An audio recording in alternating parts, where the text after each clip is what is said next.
Hello again, and welcome to this interview in the series that is all about empowering a league of extraordinary mothers to lay a strong foundation for health and happiness in our beautiful, precious, gorgeous, often infuriating teenage girls. Today, I am interviewing Kristen A. Jensen. Kristen is the author of the Good Pictures, Bad Pictures series. She's a founder of protectyoungminds.org, a website dedicated to helping parents empower their kids to resist and reject pornography. Kristen is a popular guest on radio and TV broadcasts, as well as podcasts and webinars. She's a leader in the Safeguard Alliance on the National Coalition of End Sexual Exploitation and has testified before the Washington State Senate Law and Justice Committee on the public health crisis of pornography. Kristen continues to be a strong voice for protecting children from all forms of sexual exploitation. Kristen is a mother of 2 daughters and a son who is waiting for her in heaven. Her latest honour is becoming a grandma. Congratulations. She lives with her husband and sassy chocolate schnoodle puppy in the beautiful state of Washington. Thank you so much for being here, Kristen. It's a pleasure. Thank you for inviting me.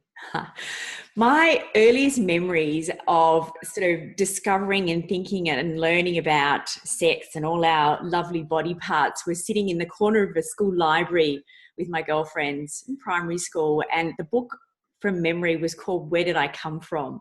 And I think that was a pretty gentle introduction. But kids today have a very different experience, I think, from a very young age. So, Kristen, what prompted you to write a book about pornography for children? Well, I'll tell you, Edwina, it was not my life's goal to do this. From when I was a young teenage girl, that was not what I was looking forward to in my life. I didn't see this coming. Yeah. But several years ago, I met a woman. We had just moved into a new town, and I met this mother. She had a large family, and we got talking one evening, and she told me about her, really the tragedy that had happened in her family. And it was her 17-year-old son. They found out that he had been sexually molesting his younger brothers and sisters, from the 14-year-old down to the 4-year-old. And of course, he was involved in pornography heavily. And this is no surprise. This should not shock us, because we all know as mothers that children imitate what they see adults do. And I think we've all been horrified and entertained by our children when they imitate some of our phrasing and some of the things we do. Yeah. But children are wired that way. That's how they learn to be grown-up adults. Yeah. So when they see pornography, they often, many times, act out or can act out on their siblings or cousins or friends. And this is what had happened in her case. So I woke up the next morning and I just ached for her, and I wondered, was there a resource that could help her explain to her children about pornography, because I could see that it was the root cause of this, this situation. And I've since learned that this child-on-child sexual abuse is really a growing, frightening and growing trend. So looked for the resource, couldn't find one, decided I was going to write it myself, and got a lot of help with it, and was able to, it took 3 years to publish it. I thought it was going to take a couple weeks in the summer, but that was very naive of me. And I kept thinking, why hasn't someone else done this? But then after 3 years, I'm like, well, now I know. So that's kind of the impetus for Good Pictures, Bad Pictures, porn proofing today's young kids. Yeah. Well, look, I just think that coming this digital age that we've moved into, I guess it is a new frontier of exposure that kids now have. And so I'm so grateful to you for doing that work and providing this resource. So as a resource, you know, I know that I didn't talk to my kids when they were little about pornography. It just would never have occurred to me that that was a conversation. It was, you know, I was putting off having the sex talk for as long as I could, and I felt like that wasn't going to happen until they were sort of heading to high school. So your books are actually aimed at children much younger. So can you explain why that is? Well, children today have access to the internet from a very young age. And if they don't have access in your home, the minute they leave through the front door to go to a friend's house, they'll have access, right? And in the schools, they have access. So it makes it, it may seem crazy to think about talking to a 7-year-old about pornography, but they're on the internet. They have access to it. It's very common for young children now to be exposed to videos and pictures that we would never want them to see. So if that's our reality, until we can get the internet, things changed in the environment, till we can get that changed, and I don't know when that's going to be, we can't wait, right? We need to protect our children now. And, the time for just kind of crossing our fingers and hoping that they don't see anything and that they get through childhood without being exposed or tempted or pulled in, that is like long gone. So we need to be proactive parents, and just like you would protect your child from other dangers, if there were animals or insects that were poisonous in your environment, you would warn them. If when a child is young and you warn them about, don't run out into the street, right? Their cars or trucks. And so we don't want them to run out into the street and get run over, but kids are running out into the internet and getting run over. And so we need to warn them. It's our duty as parents.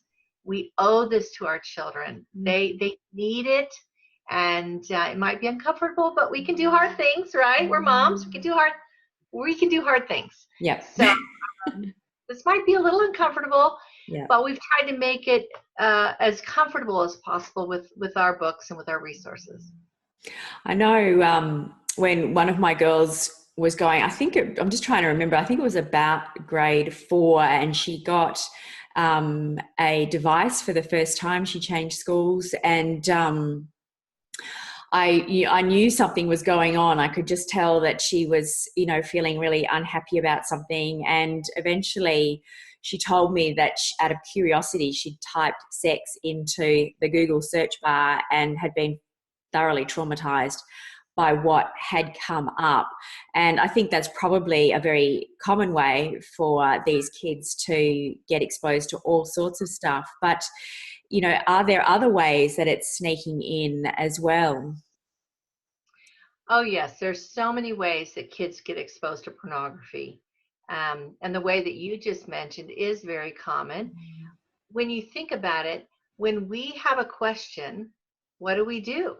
I don't know about you, but I have a phone I can talk to, I can say, okay, Google, tell me, what the weather is in whatever city in the world, right? And it'll spit out the weather.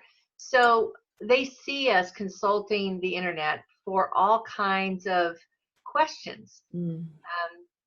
It's natural for them to do the same. And if we haven't been proactive in talking to them and being open with them about these kinds of topics, sex and its counterfeit, which is pornography, then they are going to feel more comfortable going to Google than to us. Right? So you asked about other ways kids get into pornography, and they can get into it through very innocent searches and image searches. They can find it through apps that may seem innocent, but there's a back door to the internet. Even just, good old magazines. I mean, we think, oh, it's all digital, but actually I hear of a lot of kids seeing and first getting into pornography still through magazines or even lingerie ads, that they get interested in. We think, oh, a 5 or 6-year-old is never going to be able to be aroused in any way or interested in a sexual thing because they're not sexual beings. Yeah. But unfortunately, there is a part of them that can be awakened.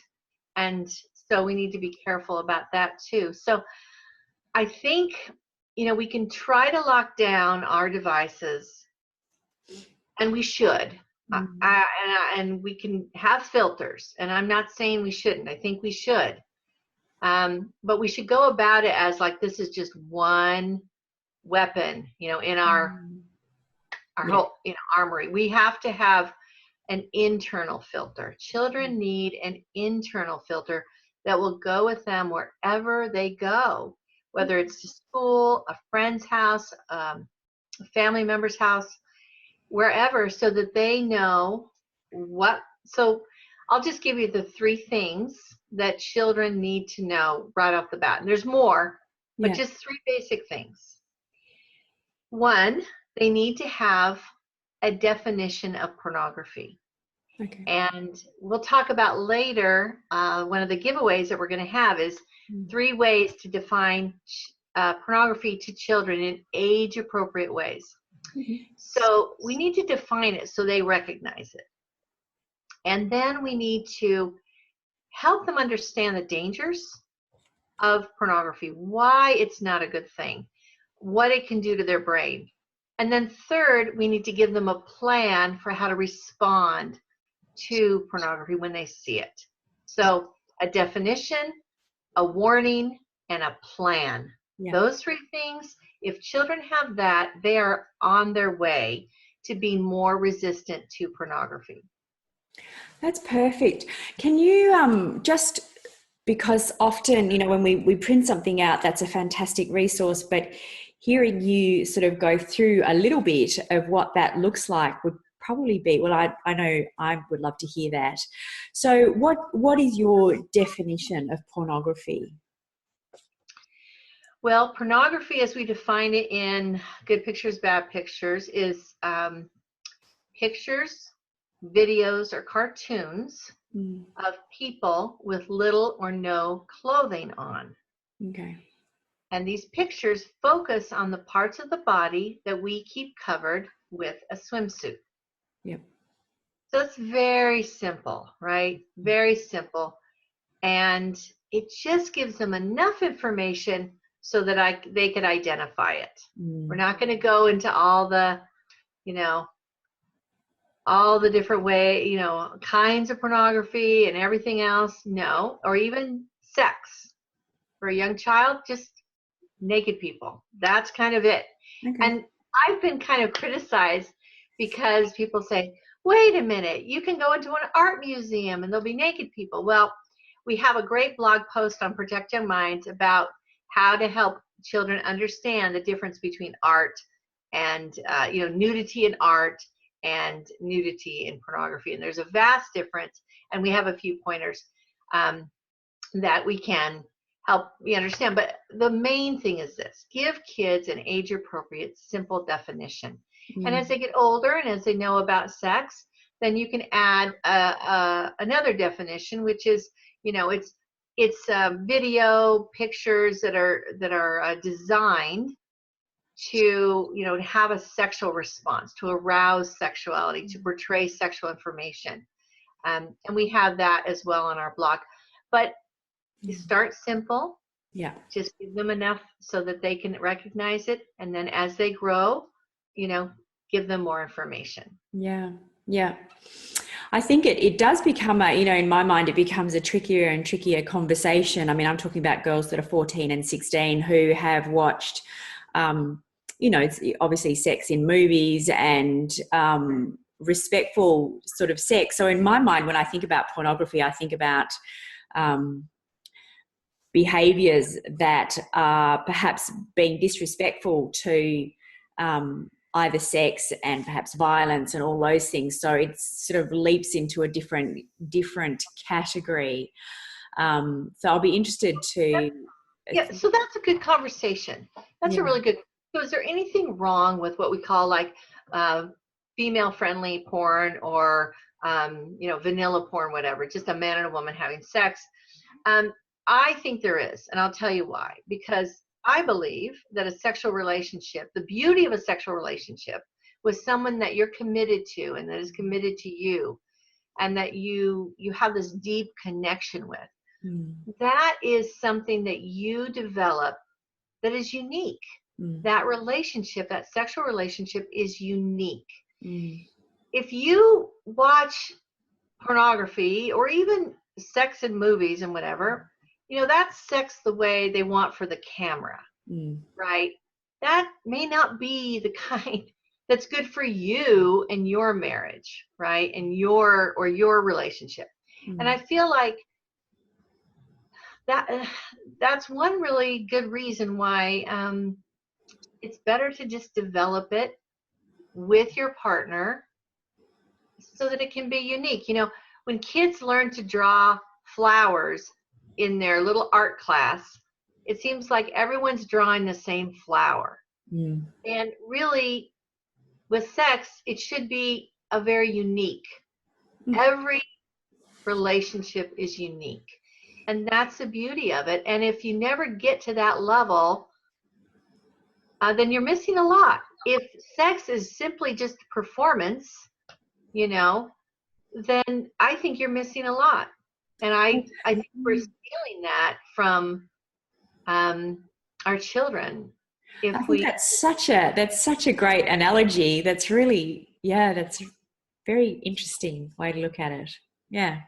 Absolutely. Well, it's the way I look at it. I know that many people may not agree with me. Yeah. But because I've done a lot of thinking about this. When I first started, I'm like, okay, well, what is really wrong with it? Even at the time I started, I didn't even know about all the violence and the degradation and all the horrible stuff that is now mainstream pornography. I didn't even know about that. I was just thinking about men and women having sex and doing it in front of a camera. Like, okay, well, what is really wrong with that?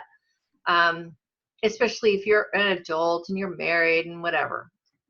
Is there anything wrong with it? And that's just what I came up with, is that that's a personal, private thing. And I think sex is best when it's private and when it's unique to a couple, something they create that's unique in all the world. And it's just them. And that's what makes, I think, it special. And I think when you start to portray it in media, it gives kids a template, a sexual template that they may try to, imitate, and it's just inauthentic. Not them. Becomes another thing that perhaps you don't measure up to, or you fail at, or I mean, that was the thing, and we're kind of getting into something other than pornography, but that was the thing that struck me early on, was that, you didn't, sex is something that you don't have to be the perfect, gorgeous. I mean, there's just something that is very special. And when kids look at pornography, what's happening is the porn industry is hijacking, the sexual template of our children. And there was a case where there was a young man. He was in a car with a girl. They were having sex or making out or whatever, and he started to choke her. And either a police officer came by or somehow he was caught, and they asked him later, like, what were you doing? Why were you strangling her? And he says, well, isn't that what women want? Isn't that what they like? Well, he'd seen that in porn, right? And he thought, because these young kids are watching this, they must think like, well, that's what women like. They like to be strangled or slapped or smacked or choked or their hair pulled or, whatever. So again, I just feel like the whole premise of pornography is wrong. And if you need to use pornography to get aroused, even in a marriage relationship, there's something inauthentic. I think there's something wrong. There's something, well, maybe that's a little heavy, but I think there's a better way. How's that? Something missing.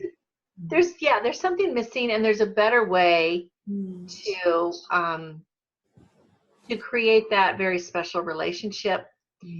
I want my children, to be able to have that much deeper level of an experience and a relationship and a commitment.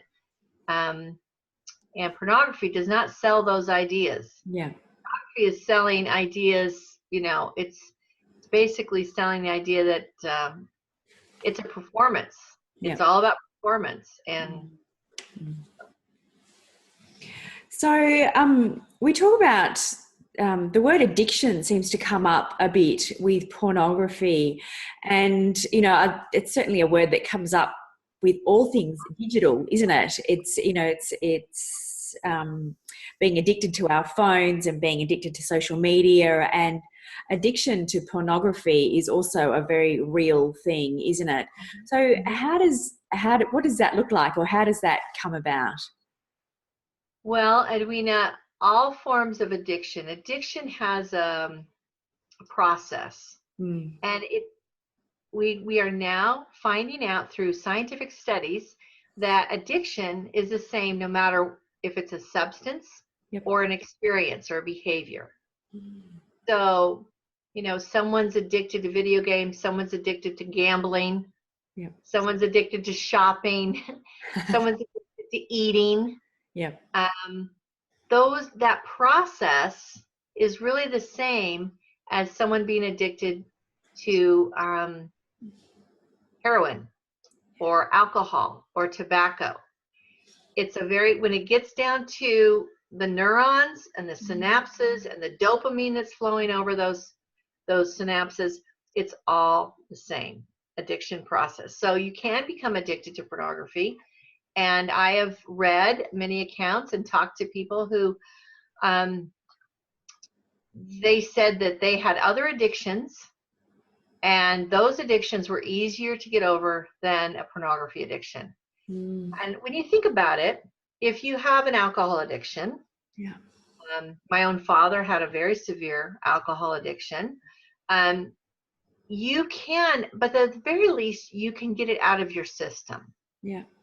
You can avoid, pretty much, if you really try, you can avoid going past bars. You can avoid social situations. I mean, if you really want to get over it and you need to avoid people that are going to encourage you to drink, you can avoid those things. But it's very difficult when you have a pornography addiction where now all those pictures and videos are in your brain and you can't get them out. You can't flush them out. And there are triggers everywhere. You walk outside your house, you look at billboards, you go to the mall or the stores, you click on the internet, you're reading a news story, and you come down and boom, there are triggers everywhere. And in an addiction, people get sensitized to those triggers. So if you're not an alcoholic, when you see a billboard, with all this alcohol being advertised, it's not going to light up your brain. It's not going to light up that reward center of your brain. But an alcoholic, when they see that, their pleasure center, their reward center will light up like a Christmas tree. So it's important that we realize that addictions can occur. There is a cycle of addiction, and basically in a pornography addiction, you become addicted to a chemical that your brain makes itself, which is dopamine. So, if for the mums listening to this, and they may have or be aware of their teenage daughter is looking at pornography, and it is, you know, they feel like it's becoming something that is a real issue. What would that conversation look like, or where do they turn to get help with that? Okay. Well, first I would say not to react with a lot of emotion. I think it would be better to not react at all and to not say anything at all until you get yourself a little educated on the process of addiction. And on our website, we have several articles. We have articles about girls getting into porn. So get yourself addicted. Get yourself educated about addiction, about especially the issues of girls and addiction, or girls and pornography. So I wouldn't say that because a girl is using pornography or looking at pornography that you automatically assume that they're addicted. You shouldn't, right? And we have a guide on our website called the Smart Parenting Guide, and it runs you through, 5 steps. When you find that your child has viewed porn, here are the things to do, before you get upset or panic. So with girls, many girls get into pornography because they start to read it. I just interviewed a couple of women who are porn addicts. They're in recovery, but very interesting stories about, and they're a little different than the guys.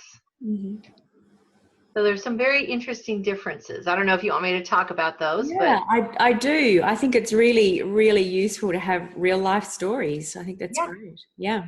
So one gal, well, actually both of them, I should give this caveat. Both of them had been sexually molested as children.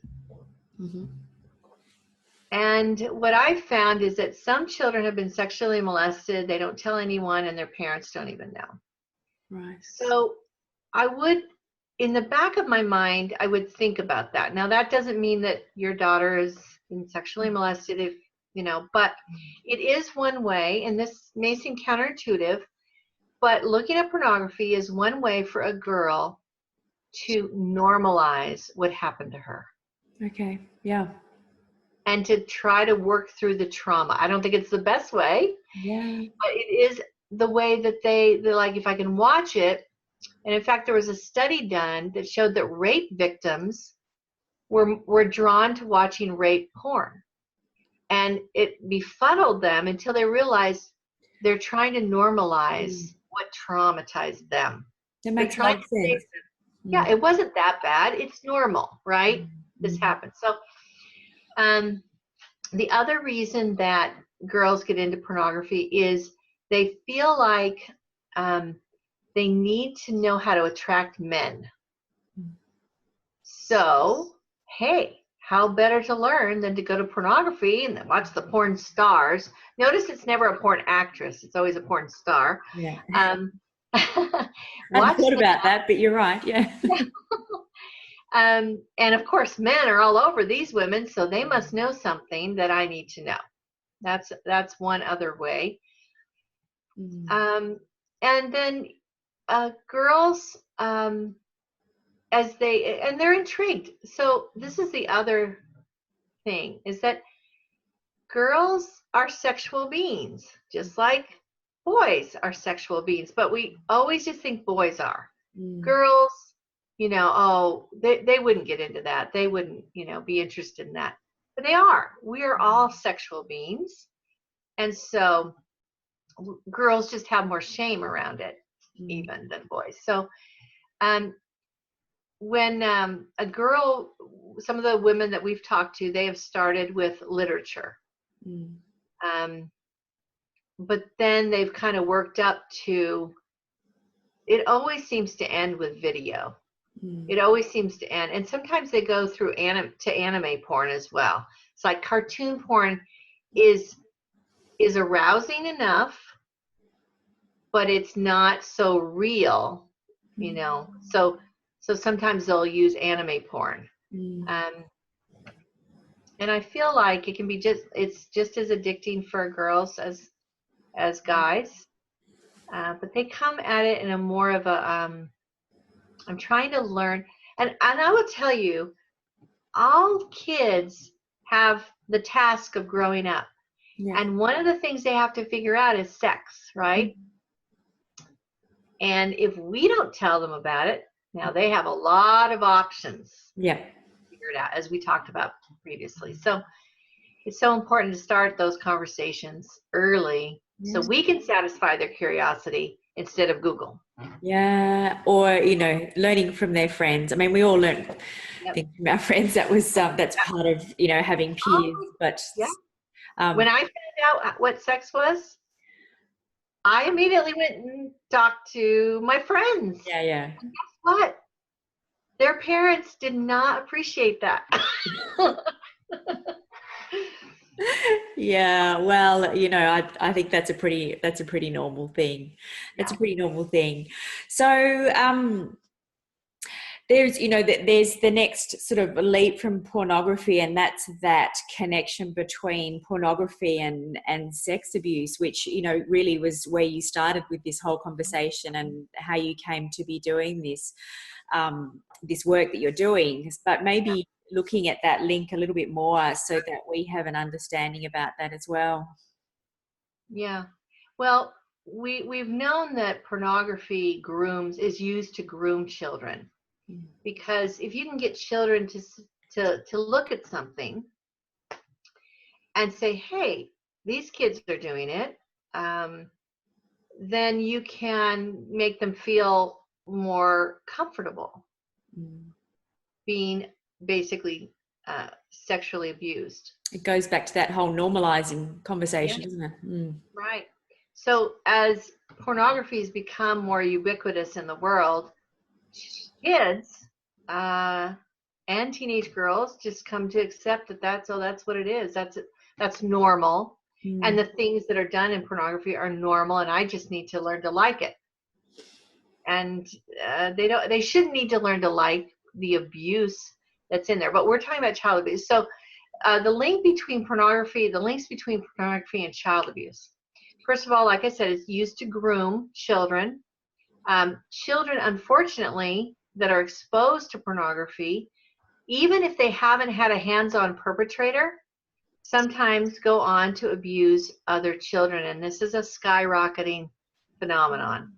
Because as I said before, they are wired to imitate what they see done. I was talking with a nurse who is a sexual assault nurse examiner. And what she does is when children come into the hospital who have been sexually abused, she examines them for forensic evidence for law enforcement. And when she first started, she thought, oh, most of the perpetrators are going to be like dirty old men, right? 60-year-old pedophiles. And she said what she found is that most of the perpetrators are between 11 and 15. Oh my goodness. Oh my goodness. So why would that be? Oh, what is causing 11 to 15-year-olds to perpetrate on other children? I mean, obviously some of those children have experienced child abuse, but just sexual abuse. But so many of them have been looking at pornography. And what she said is, so many times the mother, maybe it's a sibling, right, will say, yeah, it's my older son, and yeah, he's into porn. Or it's, this girl's cousin, and yeah, he's into porn. I mean, they know, and they offer it up, is what she told me. They just offer that information that, yeah, he's into porn. And so it's like, yeah, we can already see this connection. And what we're trying to do is work to get this documented, right? So that we can see clearly the numbers, the data that yes, there is this connection between porn viewing and acting out sexually on other children. So that's why it's important to really teach children from a young age some basics, right? No one should ever show you pornography, and if they do, come and tell mom or dad. No one should ever ask to touch you and your private parts. Just these body safety rules. No one should ever take a picture of you without your clothes on, and you shouldn't do that either.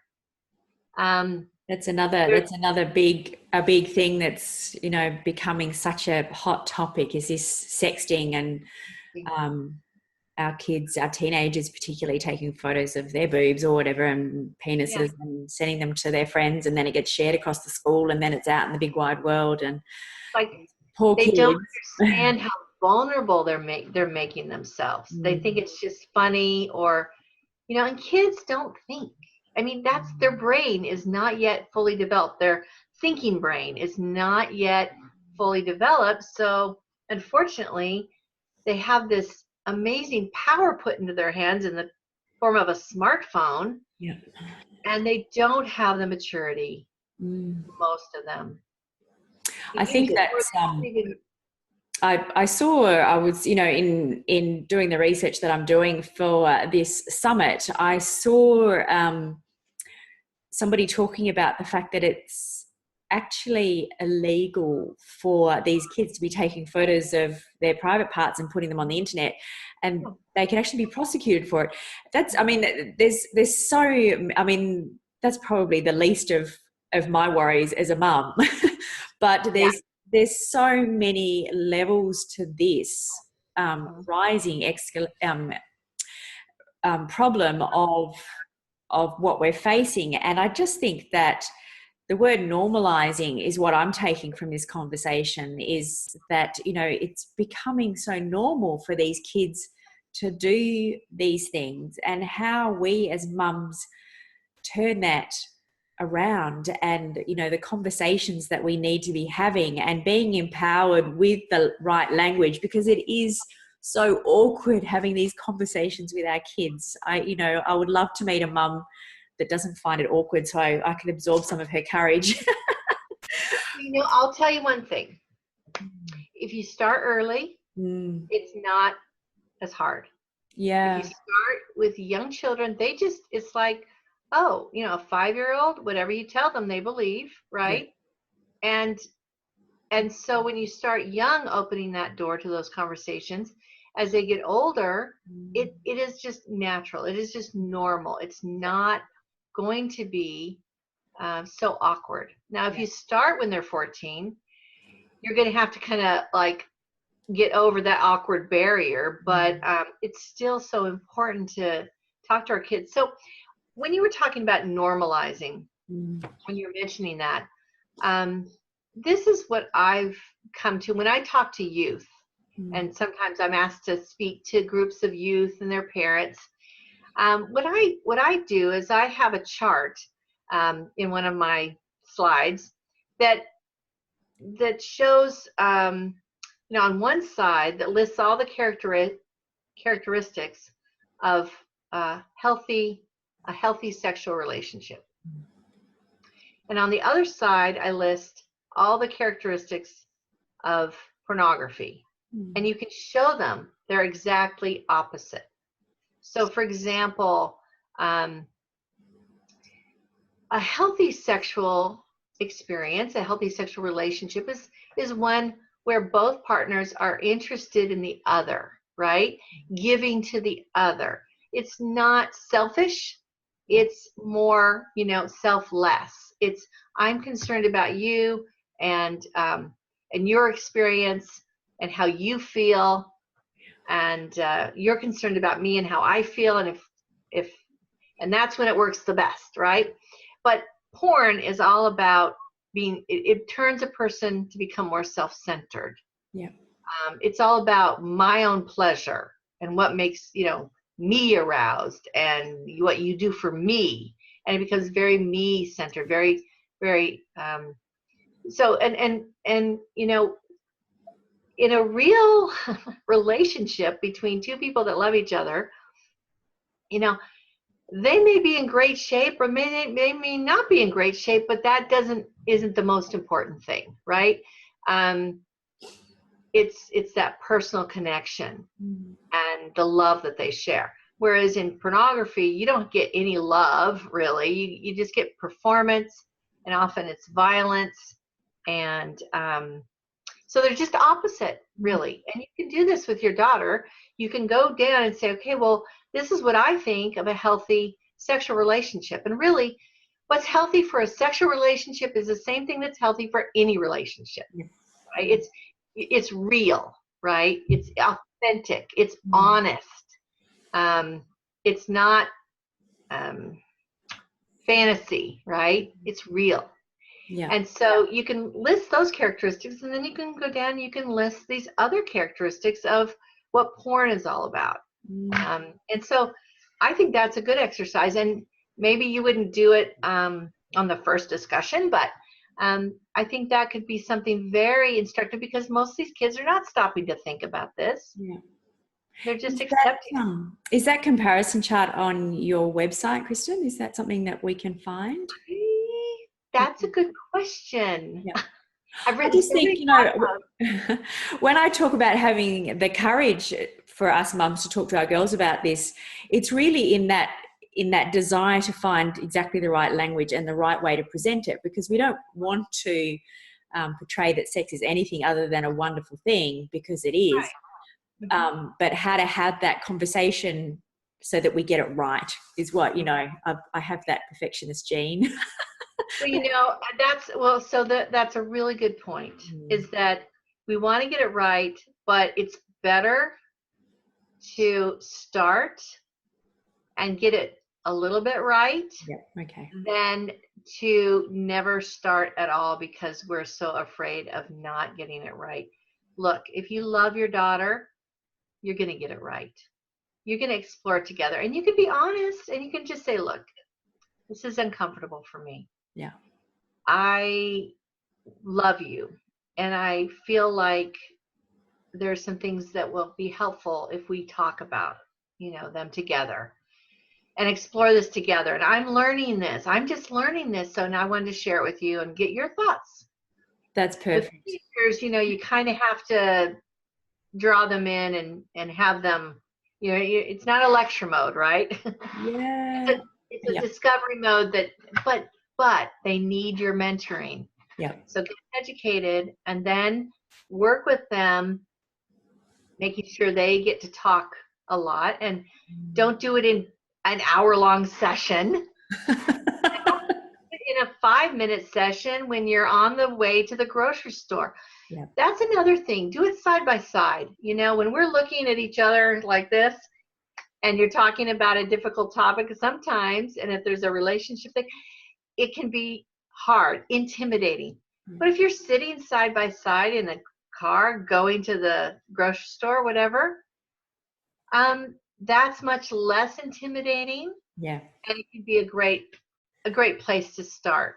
Yeah. And there's lots of like launching points. You can say, hey, I saw something online, wondered what you thought about this, or I saw an article, what do you think about that? I'd love to discuss it with you. Well, that's the purpose of this summit. I mean, just by doing this interview, we've created a conversation, and now the conversation just needs to continue. And I do think that when we're talking to our teenage girls, well, I don't think I know that, as soon as we go into lecture mode and this is right and that's wrong, then the blinds come up and everything shuts down. So just guilty as charged, though. I've done it. Oh, look, I think we all have. We all have. That is just wonderful, and it's perfect. I feel like I've learned, a great deal about how to go about these conversations, and I'm really grateful to you for having this conversation. Kristen, I know that you have a free gift for the listeners of this summit. Did you want to tell them a little bit about that? Yeah. So I've got some bonus guides.